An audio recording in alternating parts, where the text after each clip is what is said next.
if I have to go out there and win, I have to believe that if I play my best and I shoot 63, it's going to be good enough. And if it's not, then I have to get better and shoot 61. And that's the only way I can grow. That's the only way I can cut out the noise and the unnecessary chatter in your brain that is, oh, this golf course or this player or that player or this stage. And that's what, for me, it comes down to. Those who do that well push past the noise. And those who get stuck in that noise, they get drowned in it. Golf Smarter, number 727. This episode is brought to you by CryoFreeze Pain Relief Roll-On. If you're looking to relieve your muscles and joint pain within 15 minutes and need a natural yet powerful solution that is tested and works, try CryoFreeze Pain Relief Roll-On. Go to Omax Health, that's OMAXHEALTH, omaxhealth.com, and enter code GolfSmarter to get 20% off CryoFreeze and site-wide. Don't let muscle soreness continue to be another excuse why you're not playing well. Go to omaxhealth.com and feel relief faster. Now, a little explanation about this episode. Unexpectedly, but gladly, because there's such great insights here, I'm going to split this into 2 episodes.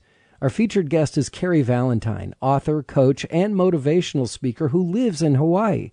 Now, for the last couple years, doing research on maximizing the mental and emotional state, Cary has gone to the Sony Open in Honolulu, and this year he also went to the Century Tournament of Champions in Maui. Not sure how, but somehow he gets inside the ropes and in the practice areas to record brief conversations with PGA Tour Pros. His goal is to find out how these professional athletes combine their superior physical skills with sometimes unnatural mental skills that make them win against the world's best. So this week, we'll hear from Graham McDowell, Paul Azinger, Fabian Gomez, through an interpreter, actor Don Cheadle, and Anibar Lahiri, who you heard at the opening tease. Part 1, Inside the Ropes, with PGA Tour Pros on their success and failures on the golf course. This is Golf Smarter, sharing stories, tips, and insights from great golf minds to help you lower your score and raise your golf IQ. Here's your host, Fred Green. Welcome back to the Golf Smarter podcast, Cary. Aloha, Cary. Welcome back. Aloha, Fred. It is a joy and delight and an honor to be back on your show, and very excited to have this conversation with you. Yeah, I'm excited too, because you bring a wealth of goodies for us each year, the last couple of years. Let's set this up. So when the, the Sony Open? When the PGA Tour comes to Hawaii, yes, you troll them. Yeah, I troll them, yes. And also this year, I also went to the Century Tournament on Maui. So I was able to get some interviews from there too. Excellent. So you went to 2 different events. Yes, right after one another. You talked to a lot of people. Wow. And as a non-golfer, is that fun for you? Oh, I love it. Oh, good. But you're a mental coach. So yes. This is what motivates you to do this. And you coach college golf teams as well. Yes, I'm the mental game coach for the Raging Cajun team, the men's golf team. That's University of Louisiana. And I coach other amateurs and professional golfers in other sports too. So, I'm more of a novice golfer, but I love talking this kind of information and conversation with golfers, because it's such an important aspect to the golfing space. So you brought in a lot of recording. You had the opportunity to talk to a lot of different golfers and non-golfers while you were out there. I say non-golfers. You got one movie star there. Yes. And we're gonna play back a bunch of these interviews, and this is like an exclusive for us. I really appreciate that you share this with us. We're going to get to hear from James Hahn, Kevin Tway, Anibar Lahiri, Don Cheadle, Fabian Gomez, Paul Azinger, but let's start with Graham McDowell. Okay.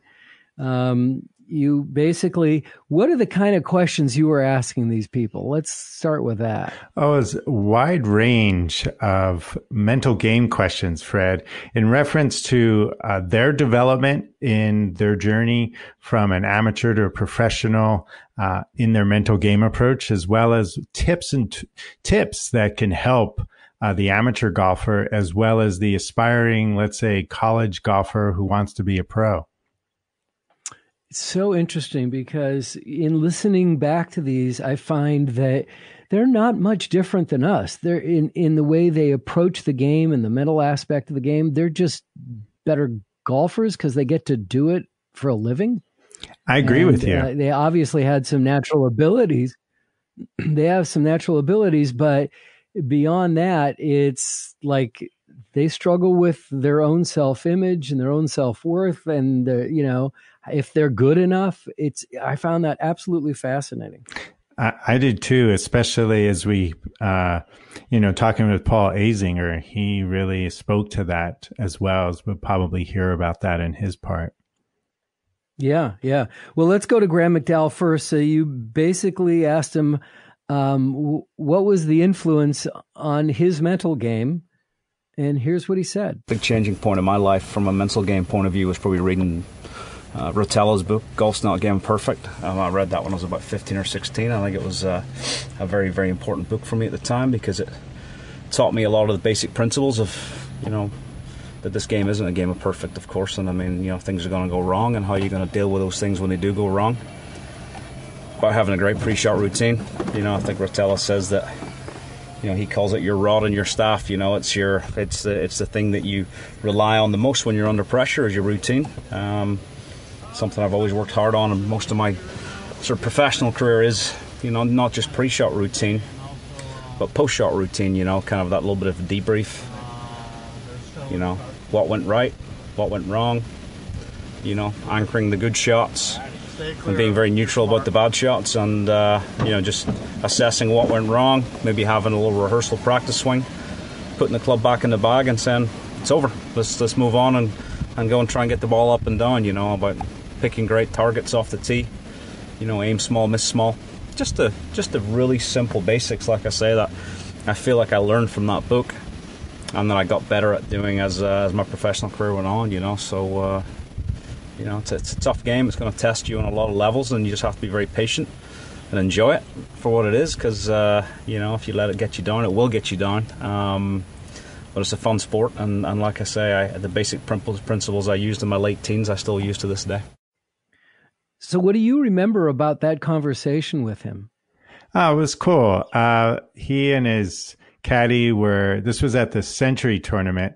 They were, he was just practicing his pitching, and and at that point at the driving range, he was the only one there at that point. And it was really cool just to watch him and hear him talk to his caddy. And, he was kind of, some things he was sharing with his caddy is like, I got to kind of kick it in gear this year, and, here he was a week ago winning, so it was fantastic to see that. Awesome. Paul Azinger, you got to talk to a couple different topics with him. Some of these interviews you were able to hold their attention for upwards of 15 minutes or so, and some were like, okay, here's your question, you got it, now I'm off to the next thing. Yes. They didn't really give you a lot of time. But Paul Azinger, and there's some wind that comes through. You're obviously in Hawaii on this recording and some of these recordings, but they're worth sticking out because you still can hear them. It just gets a little windy. Paul Azinger here talks about, the mental part. What did you learn from him about his mental game?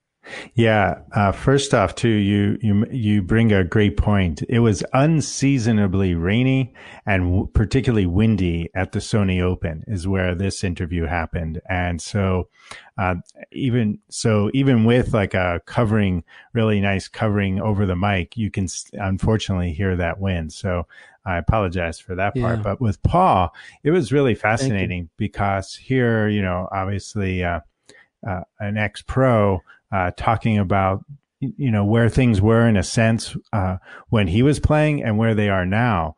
And he said, even though these guys today, have an entourage with them, in a sense, their scores are not much different than in his day.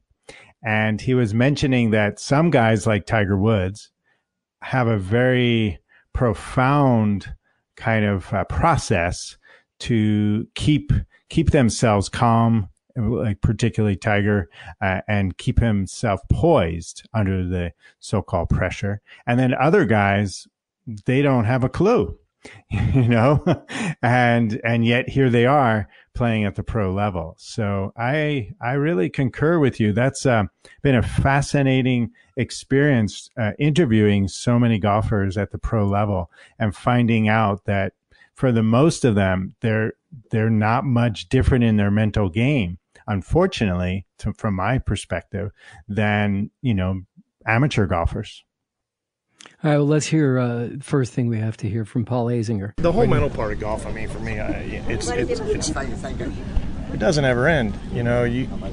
Jordan Spieth can have a safe house at Augusta where you don't talk about golf, but it doesn't exit your mind. Your mind is consumed with whatever athletic endeavor, probably business, probably applies across the board. So you're consumed with golf.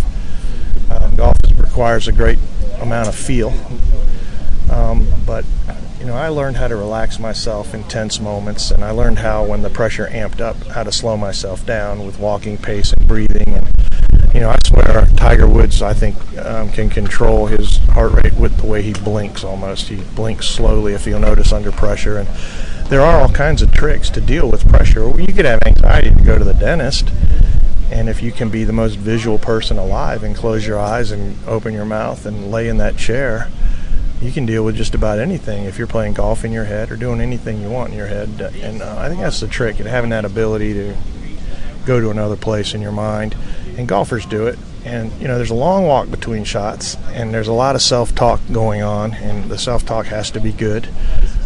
I know I can do this. I've done this before, or whatever it might be. You can also use a tool like a redirect. I use those a lot. I used to think about things like, well, no one's shooting at me. I used to think like that. I'm freaking out here, but hey, no one's shooting at me. I literally would say that all the time to myself, just to try to put just prioritize and put yourself in the realistic realm of what the world's all about. I'm just trying to play golf, pressure-packed golf.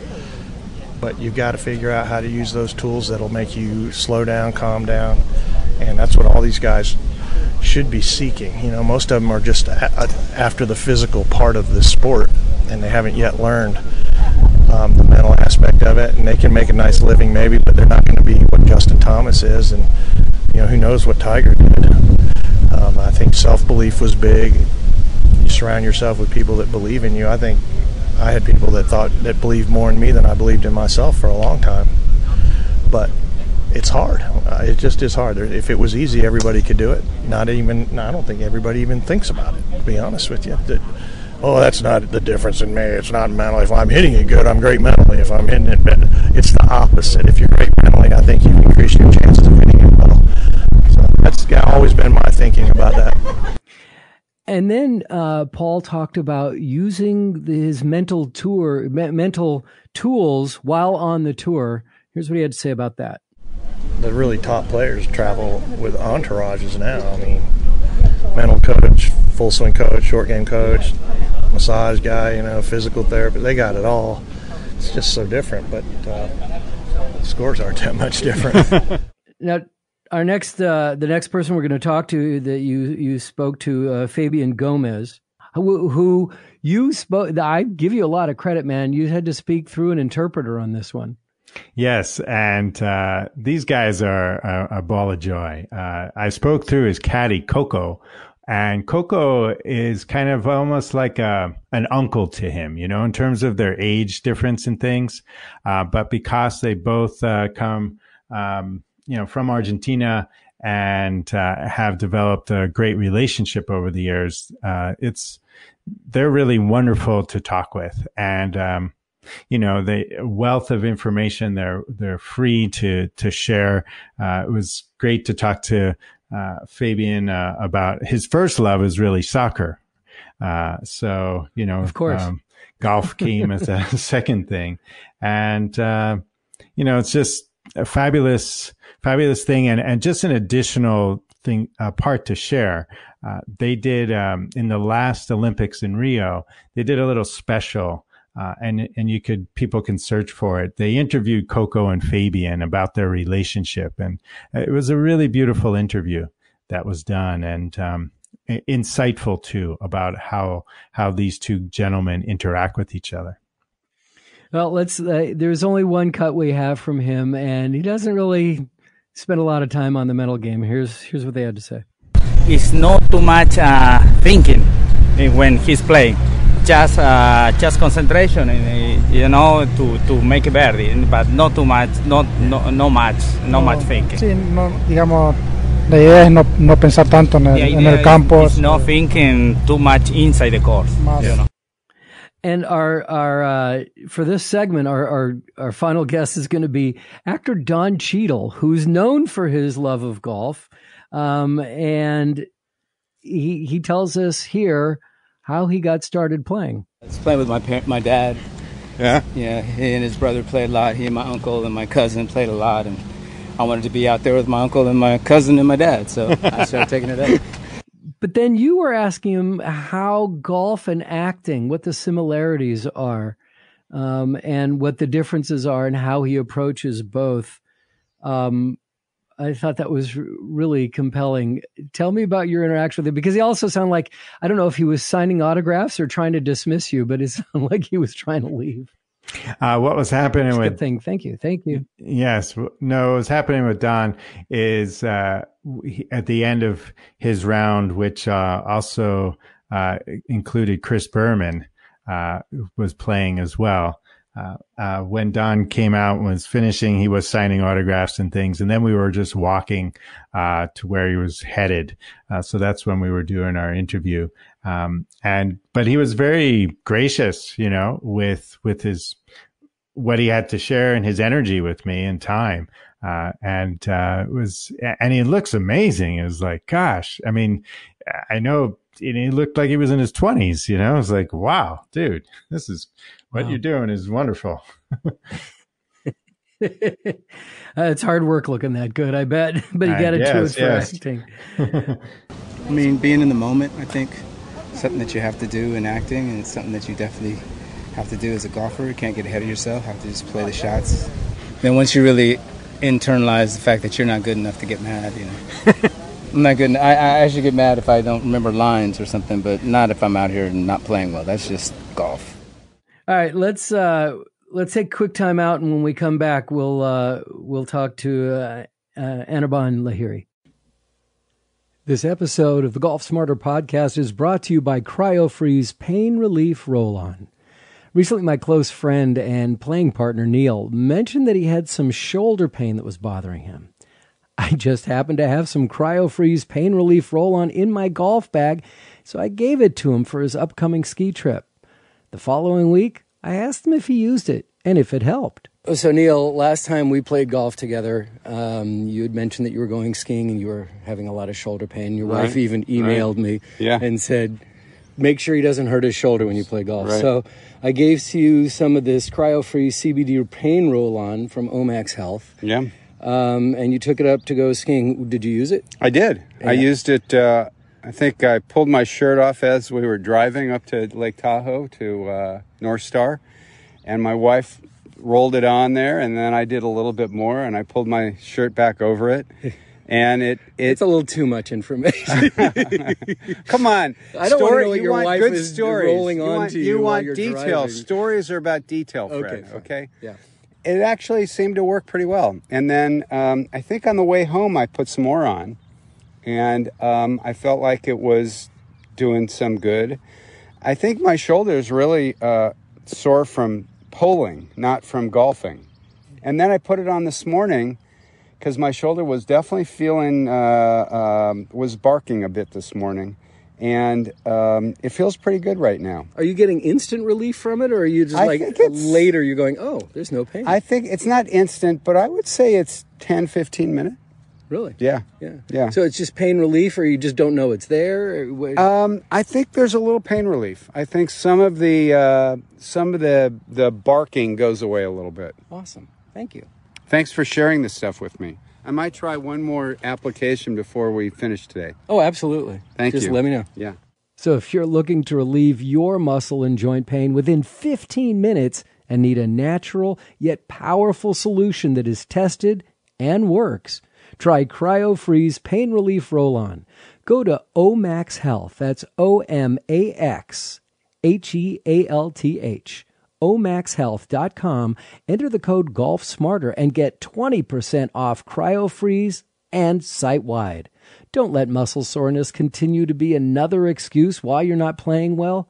Go to omaxhealth.com and feel relief faster. You got a lot of time with I'm really apologize for screwing up his name. Anibar? Anibar, yes, Lahiri. Yes. So you got a lot of time with him, and he was very forthcoming and thoughtful about your questions. Yeah, I agree. I had interviewed him last year about his experience with Vipassana meditation, because that's also a background of mine as well. And so, yes, he was willing to give me a good amount of time to talk on a number of different subjects, one of which was about the Olympics as well.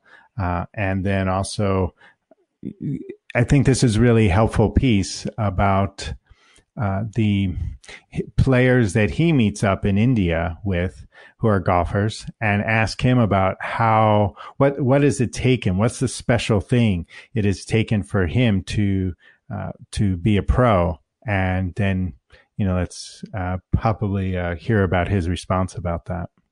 Yeah, let's hear what he has to say about his transitioning from the fun of golf to playing tour golf.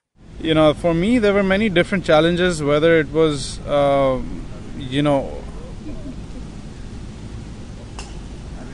playing the game for the fun of it and for the love of it and actually enjoying it and just trying to excel, which is what we're trying to do today as well, to actually transition that into something definitive, something more tangible as a career, and also the mental challenge of, am I good enough to play at this level? Or how good do I think I am? Because that itself is a limiting thought. So transitioning, I think, is the biggest mental challenge. And I'm just going to say that as a generalization, whether it is from an under 15 to an under 18, or from just, your local club golf to college golf, or Asian Tour to European Tour, or the PGA Tour. I mean, at every level, whenever you transition, you have to go through a challenge mentally of overcoming what you thought your limitations are and pushing that boundary. So you almost have to kind of go through that discomfort zone and, switch it up. And since you mentioned it, I want to play this one answer that he gave you about what it was for him to be in the Olympics. For us golfers, it's not something that was a realistic opportunity when we were kids. But having played one and being a part of it in Rio, I want it again. I want that opportunity again. I want that opportunity to be able to hear my national anthem and have bring a medal back to the country. So that's, again, anything that goes beyond you is something that I cherish and something that I aspire to, because that's not something we get to do often enough. So whenever you get that opportunity, you try and take it and make the most of it. But for the mental side of golf, which we love to talk about here, he was talking about the process, which we've talked about. You can't worry about the outcome. You got to worry about the process. But his focus on the process and blocking out what he called the noise of all the other distractions that come along with playing tour golf. You're focusing more not just on yourself, you're also focusing on your process. It's not so much just letting the noise of the world aside. Well, the noise is going to remain. You can't ask everyone to shut up. You can't ask, you can't. That's what it is. Professional sport is noisy. Not just golf. Golf is probably less noisy. Every professional sport is noisy, whether it's the media or you have a bad day and someone's making comments that they have no idea about because they don't know how you're feeling or what you're going through or what just happened or whatever else is going on in your personal life that may affect your golf. So there's going to be noise at every level in every sport. This is a very noisy thing. Cary, you asked a bunch of different people, but his answers about who his heroes were. What do you remember about, and how did you get to that with him? Yeah. I was just fascinated because he's grown up in a different environment, obviously in India. And I just was curious about who his heroes were and how much of the international players, had an influence with him. And yeah, I appreciate what he had to say about that. I kind of looked at different people for different qualities that they had. Tiger, obviously, I grew up in that era. He was like the ultimate golfer in terms of his ability to do what needed to be done and doing it almost effortlessly. I was a big fan of Vijay as well. Vijay Singh, with his work ethic, he was probably the first one, even before Tiger, to really start changing the dynamic of working out and practicing. And even today, he probably hits more golf balls than the average tour player who's in his 20s. It's unbelievable. And closer to home, there was always Jeev and Arjun.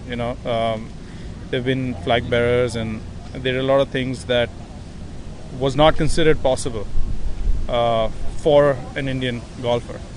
And and when I got to meet them, and I'm friends with all of them now, it was nice to kind of have them say, what, we were not nearly as good as you are when we were your age. And I say the same thing to the next generation now, because that's the cycle.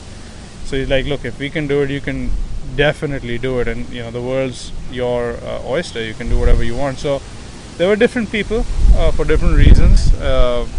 But yeah, I just love the game. Mm-hmm.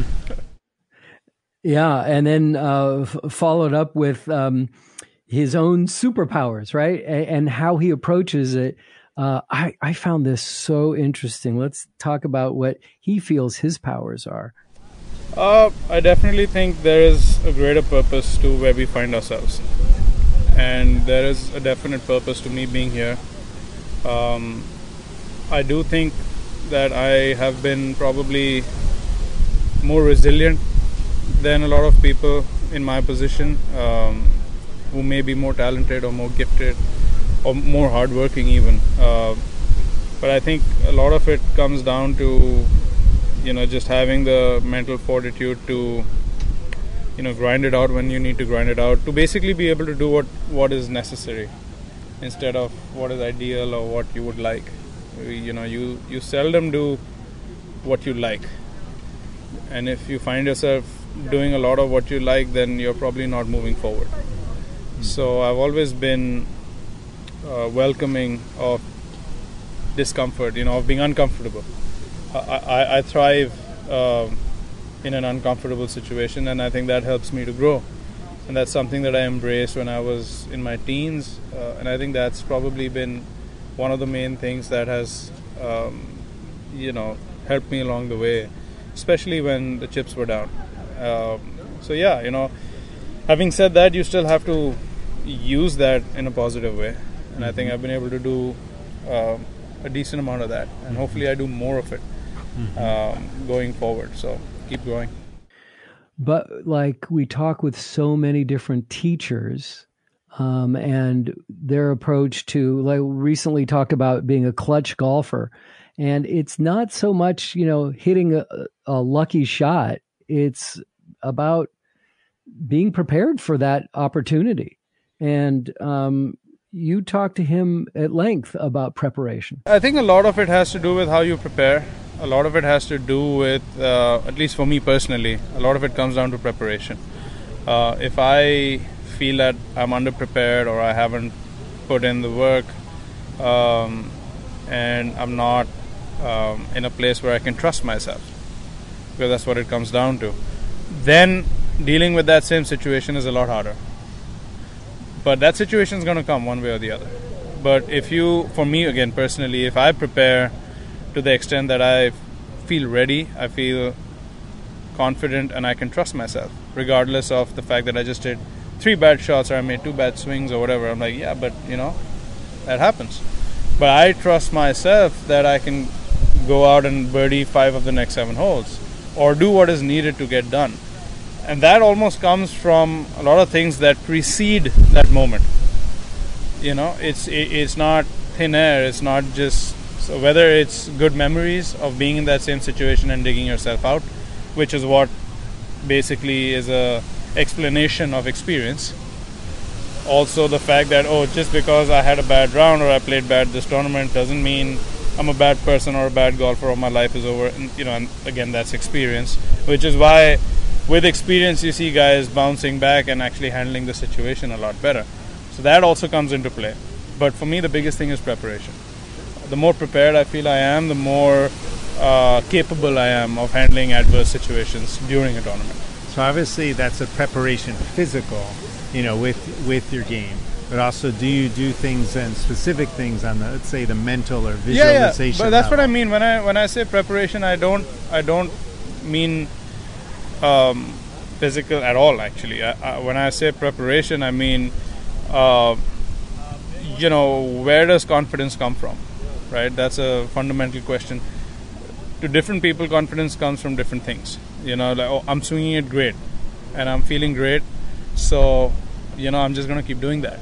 For another person, it's like, hey, the last 8 rounds of golf I played, the worst score I shot was 3 under par, and it wasn't that easy. It was tough. So you know what? I'm doing something right. So I'm confident. Or you know what? The last time I was in this situation, I pulled this shot off. So I'm going to do it. So confidence comes from different places, especially for different people. And that's what you need to tap into when you're in an adverse situation. Now, that whole confidence equation has a lot of mental aspect to it. Whether it's a good memory, because that also says that, okay, you were mentally challenged in this situation and you were able to overcome it. Or it's like, oh yeah, the last 8 rounds I played and I played really good. Or there were times I didn't play great, but I came back. So I can do this. And I know I can do that. I just got to focus. I got to stay resilient. I got to stay patient, stick to my process, and I'll be fine because I know I can do it. I've done it before. I'm going to do it again. So that's all of it. It's not an individual aspect alone. It's not just hitting balls on the range or just meditation or just a sports psychologist. It's a dynamic interaction of all these different things that has to happen simultaneously to build confidence. You can't build confidence by just going to the gym and getting fit, or just hitting balls and putts on the range, or just meditating and being with a sports psychologist. It has to be dynamic. It has to include all these 3 or 4 different factors that have to work in sync. Because only that's true confidence. Yeah. That's true trust. Otherwise you trust one thing and you don't trust the other, and that's not confidence.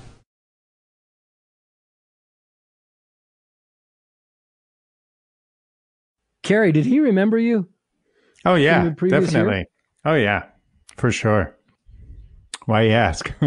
Awesome.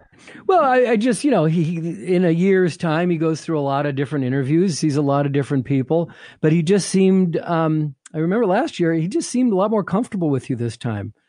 And he gave you a lot of time. Yes. Yeah. We were last year too. It's like each of these situations, like you mentioned, depending on their availability and what's happening. So a lot of times I'm getting to talk to these guys on their way to either the practice range, or they're going to start to tee off, begin a round, a practice round or something. So some of them, depending on what their schedule is and what's happening, they generally give me what time they have at that moment. And we kind of planned for it. So, he was ready to share a lot. Yeah, it was really warm. And congratulations. You did a great job on this. I liked this, question that you asked him, and he was just talking about what we'll get into is, even if he plays his best, he could still get beat. So what does that take out of him and what does he need to do? Here's what he had to say. If I have to go out there and win, I have to believe that if I play my best and I shoot 63, it's going to be good enough. And if it's not, then I have to get better and shoot 61. And that's the only way I can grow. That's the only way I can cut out the noise and the unnecessary chatter in your brain that is, oh, this golf course or this player or that player or this stage. And that's what, for me, it comes down to. Those who do that well push past the noise. And those who get stuck in that noise, they get drowned in it. And then growing up in India, I got to believe, based on your conversation with him, that he approaches all of what the PGA Tour, what it means, not just golf, but playing on a PGA Tour and traveling the world just to play golf, what it means to him and his perspective on it. What did you get from that? I appreciate what he had to say, and just that he carries that kind of humble yet a drive to win. So it's a beautiful balance. It's like stay humble but stay hungry. Right. And here he is talking about his sense of purpose. To me, on a deeper level inside me, when I look inside and when I'm in a quiet space within me, there's a clear sense of purpose to what I'm doing. And the reason transcends just ambition and money and fame. Yes. And that really is the true motivation for me. And I feel like if I continue to stay in touch with that part of me, I'll know when the time is for me to move on to something that holds more meaning in my life than what golf does right now, because golf is very meaningful to me. And I just take it as it comes from there on in. And next week, we'll continue these exclusive recordings as shared by Cary Valentine with more insights from Kevin Tway, James Hahn, and Xander Schauffele. This week on episode number 43 of Golf Smarter Mulligans, we go back to our very first meeting with Jim Waldron of Balance Point Golf.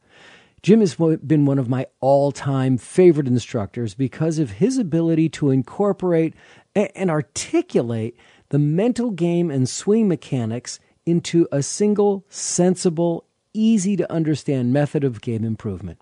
Golf Smarter Mulligans is brought to you by TwoGuysWithGolfBalls.com, where you can get premium used golf balls at a fraction of the cost of new ones. How's this fraction? Half price. Check it out. You've got to see it to believe it. And don't forget to use Golf Smarter at checkout for 10% off every order, every time. That's TwoGuysWithGolfBalls.com, and that 10% off order expires on April 1, 2020. Finally, I want to remind you once again that today's episode is brought to you by CryoFreeze Pain Relief Roll-On. Take it from Neil. It actually seemed to work pretty well. If you're looking to relieve your muscle and joint pain within 15 minutes and need a natural yet powerful solution that works, try CryoFreeze Pain Relief Roll-On. This quick, absorbing, scientifically backed formula provides pain relief instantly. Remember, go to omaxhealth.com. OMAXHEALTH. omaxhealth.com today and enter code GolfSmarter to take advantage of 20% off CryoFreeze and site-wide. Don't let muscle soreness continue to be an excuse for living an active lifestyle. Go to omaxhealth.com and feel relief faster. If you have any questions, feedback, or suggestions, follow at Golf Smarter on Twitter or Instagram, read our content in LinkedIn, or if you want to contact me directly, just click on the Hey Fred button at golfsmarter.com.